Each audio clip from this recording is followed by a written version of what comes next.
ប្រាប់ពីរឿងអូនថាស្មុននៅមិនទាន់មានថ្មីបេះដូងអូននៅភក្តីស្រីទ្រាំរងទាំងមិនភ្លេចបង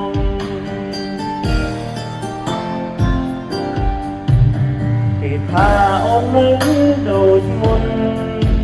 នៅទន់ទន់ដូចគ្រាកន្លងនៅតែរំលឹកពីបងលឹងរងរងទ្រូងបងស្ទើរបែក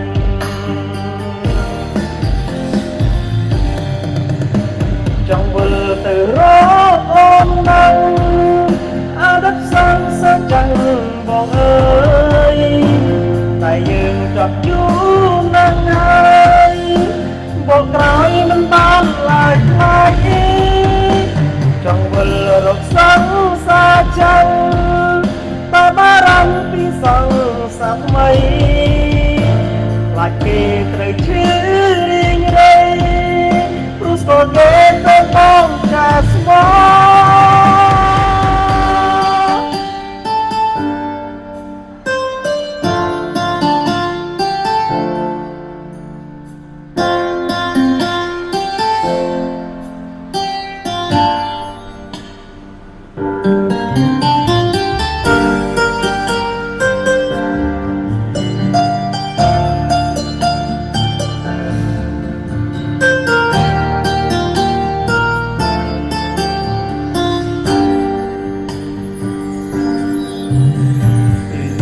ប្រាប់ពីរឿងអូនថាស្រួលនៅមិនទាន់មានថ្មីតែដូនអូននៅទាំងក្តី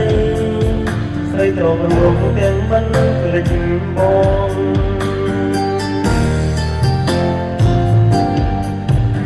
គេថាអូននៅដូចមុននៅទន់ទន់ដូចគ្រាកន្លងនៅតែរំលឹកពីបងលឹងរងដងទ្រង់បងស្ទើរបែក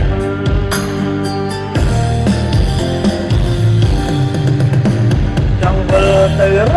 កអូនណាអតីតសង្សារចឹងបងអើយតែយើងចប់យូរណាស់ហើយបងក្រោយមិនបានឡើយថ្លៃចង់វិលរកសង្សារចឹងតែបារម្ភពីសង្សារថ្មីខ្លាចគេត្រូវឈឺរីងរៃព្រោះស្គាល់គេទៅបងតែស្មោចង់វិលទៅរកអូននឹងអតីតសង្សារចឹងបងអើយតែយើងចប់យូរណាស់ហើយបងក្រោយមិនបានឡើយថ្លៃចង់វិលរកសង្សារចឹង